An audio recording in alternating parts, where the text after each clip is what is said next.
ಸೂರ್ಯೋದಯದಿ ಏಳುವ ಮೊದಲು ಓಂ ನಮ ಶಿವಾಯ ಎನ್ನೋಣ. ನಿತ್ಯ ಕರ್ಮವ ಮಾಡುವ ಮೊದಲು ಶಿವ ಶಿವ ಹರ ಹರ ಎನ್ನೋಣ. ಜಳಕವ ಮಾಡುವ ಸಮಯದಲ್ಲಿ ಓಂ ನಮ ಶಿವಾಯ ಎನ್ನೋಣ. ಅಂಗಕ್ಕೆ ಭಸ್ಮವ ಧರಿಸುತ್ತ ಮನದಿ ಶಿವ ಶಿವ ಹರ ಹರ ಎನ್ನೋಣ.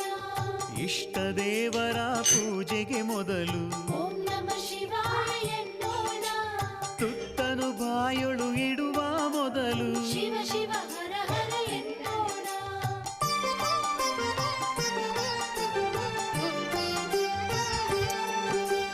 ಸೂರ್ಯೋದಯದಿ ಏಳುವ ಮೊದಲು ಓಂ ನಮ ಶಿವಾಯ ಎನ್ನೋಣ. ನಿತ್ಯ ಕರ್ಮವ ಮಾಡುವ ಮೊದಲು ಶಿವ ಶಿವ ಹರ ಹರ ಎನ್ನೋಣ. ದಿನದ ಹೆಜ್ಜೆಯ ಇಡುವ ಮೊದಲು